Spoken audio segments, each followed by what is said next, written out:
নীতির ব্যর্থতা বা দুর্বলতা অনেক কিছু শেষ করে দেয় মন্তব্য করে দেশের নীতি ঠিকভাবে হচ্ছে কিনা এ ব্যাপারে তরুণদের সজাগ দৃষ্টি দেওয়ার আহ্বান জানিয়েছেন প্রধান উপদেষ্টা অধ্যাপক ডক্টর মোহাম্মদ ইউনূস। তার সঙ্গে জাতীয় নীতি প্রতিযোগিতা 2025 এর বিজয়ীদের এক শুভেচ্ছা বিনিময় অনুষ্ঠানে যুব ক্রীড়া উপদেষ্টা ভবিষ্যতে যে কোনো নীতি নির্ধারণে শিক্ষার্থীদের পাশাপাশি বিশ্ববিদ্যালয় শিক্ষকদেরও যুক্ত করার তাগিদ দেন। তরুণ প্রজন্মের বিশ্লেষণধর্মী চিন্তা, নীতি উদ্ভাবন ও গঠনমূলক সংলাপকে উৎসাহিত করতে সম্প্রতি জাতীয় নীতি প্রতিযোগিতার আয়োজন করা হয়। যুব ও ক্রীড়া মন্ত্রণালয়ের আয়োজনে দেশব্যাপী 10টি বিশ্ববিদ্যালয়, মেডিকেল কলেজ অংশ নেয় এতে। প্রত্যেক প্রতিষ্ঠান থেকে একটি করে দল বিজয়ী হয়। বৃহস্পতিবার সন্ধ্যায় রাষ্ট্রীয় অতিথি ভবন যমুনায় প্রধান উপদেষ্টার কাছে নিজেদের অভিজ্ঞতা ও নীতি প্রস্তাব তুলে ধরেন বিজয়ীরা। শিক্ষা, স্বাস্থ্য, পরিবেশ, কৃষি, প্রযুক্তি, রাজনীতি, সংবিধান, পররাষ্ট্রনীতি ও অর্থনীতি সহ জাতীয় অগ্রাধিকার খাতগুলোতে বাস্তবসম্মত ও সময়োপযোগী নীতি প্রস্তাবনা তুলে ধরেছেন।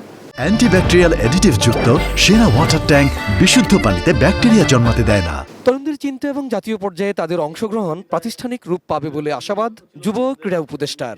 একই সাথে ভবিষ্যতে নীতি প্রণয়নে বিভিন্ন পরামর্শও তার। কোনো নীতি নেওয়ার প্রয়োজন হয় স্যার, তখন আমরা স্টেক হোল্ডার কনসালটেশন করি। আমরা এটাকে আরো বেশি ইফেক্টিভ করতে পারি, গ্রাউন্ড থেকে উঠে নিয়ে আসতে পারি। শুধু স্টুডেন্টদের না, আজকে যদিও স্টুডেন্টরা আছে, বিশ্ববিদ্যালয়ের টিচাররা তারা আরো ওয়েল এডুকেটেড এবং ওয়েল নলেজেবল এই বিষয়গুলো নিয়ে তাদেরকে এঙ্গেজ করে। এ সময় বিজয়ীদের অভিনন্দন জানিয়ে প্রধান উপদেষ্টা বলেন, জীবনের সফলতা অর্জন করতে যেমনি নীতির প্রয়োজন, তেমনি কোনো প্রকল্প সবল ও সুষ্ঠু হতেও নীতি গুরুত্বপূর্ণ। এই যে পলিসি ফেলিওরের জন্য কত জিনিস আমাদের শেষ হয়ে যায়। একটা তো ফেলিওর, একদম শেষ।